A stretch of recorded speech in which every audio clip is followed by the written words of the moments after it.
ഈ അർണബ് ഗോസ്വാമിക്ക് ഇതെന്തു പറ്റി? കഴിഞ്ഞ 2 ദിവസമായി സംഘപരിവാർ അനുകൂല മാധ്യമപ്രവർത്തകൻ അർണബ് ഗോസ്വാമി BJP സർക്കാരിനെതിരെ കടുത്ത വിമർശനമാണ് ഉന്നയിക്കുന്നത്. ഇക്കാലം വരെ BJPയെ പിന്തുണയ്ക്കുകയും പ്രധാനമന്ത്രി നരേന്ദ്രമോദിയുടെ നേതൃത്വത്തെ ആദരിക്കുകയും ചെയ്തുകൊണ്ടിരുന്ന അർണബ് ഗോസ്വാമിയുടെ ചുവടുമാറ്റം ദേശീയ തലത്തിൽ ചർച്ചയായിരിക്കുകയാണ്. BJPയിലെയും കേന്ദ്ര സർക്കാരിൻ്റെയും നയങ്ങളിൽ കഠിന വിമർശനവും ചോദ്യങ്ങളുമാണ് അർണബ് ഉയർത്തുന്നത്. ഡൽഹിയിലെ വായു നിലവാരം മോശമായതാണ് അർണബിൻ്റെ ഒരു വിമർശനത്തിന് കാരണം. What did the BJP manifesto say? They promised so much. Now they are saying, sorry, but 10 months are not enough to do anything. But they promised in their manifesto something else. They said, and I quote, the BJP... ലോകത്തിലെ ഏറ്റവും മലിനമായ പ്രദേശങ്ങളിൽ ഒന്നാണ് ഡൽഹി ഇപ്പോൾ.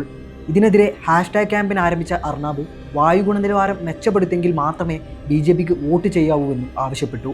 പൗരന്മാർ ശ്വാസം കിട്ടാതെ പിടയുന്ന സമയത്ത് പാർലമെന്റിൽ വന്ദേമാതരം പോലുള്ള മുദ്രാവാക്യങ്ങളെക്കുറിച്ച് ചർച്ച ചെയ്യുന്നത് യാഥാർത്ഥ്യവുമായി ബന്ധമില്ലാത്ത നടപടിയെന്നും ആരോപിച്ചു. BJP നേതാക്കളുടെ മക്കളുടെ ആഡംബര വിവാഹത്തിനെതിരെയും അർണബ് കടുത്ത വിമർശനമാണ് ഉന്നയിച്ചത്. ഇന്ദൂരിലെ ഒരു BJP നേതാവിൻ്റെ വിവാഹാഘോഷത്തിൽ 1 കോടിയിലേറെ രൂപയുടെ പടക്കങ്ങളാണ് പൊട്ടിച്ചത്. ഉന്നത സാമ്പത്തിക ശേഷിയുള്ള വ്യക്തികളുടെ ആഡംബര വിവാഹാഘോഷങ്ങൾ അവരുടെ സ്വകാര്യ തീരുമാനമാണ്. പക്ഷേ നാട്ടുകാർ വൻ പ്രതിസന്ധിയിൽ നിൽക്കുമ്പോൾ പാർട്ടി നേതാക്കൾ തന്നെ ഇത്തരം ആഘോഷങ്ങൾ നടത്തരുതെന്നും അർണബ് പറഞ്ഞു.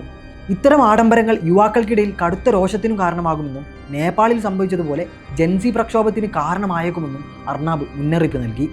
ഒരുപാട് BJP നേതാക്കളും അവരുടെ കീഴിലുള്ള സംയുക്ത സർക്കാരുകളും സ്വകാര്യ ജെറ്റുകളിൽ യാത്ര ചെയ്ത് ആഡംബര ജീവിതശൈലികൾക്ക് പിറകെ പോവുകയാണ്. ഇത് യുവാക്കൾക്കിടയിൽ കനത്ത അരോചകമുണ്ടാക്കാൻ കാരണമാകുമെന്നും അർണബ് പറയുന്നു. ആന്ധ്രാപ്രദേശിനെ സൂചിപ്പിച്ചാണ് അർണബ് ഇക്കാര്യം പറഞ്ഞത്. അർണബിൻ്റെ ചുവടുമാറ്റം സാമൂഹ്യ മാധ്യമങ്ങളിലടക്കം വൻ ചർച്ചയ്ക്ക് തിരികൊളുത്തിയിട്ടുണ്ട്.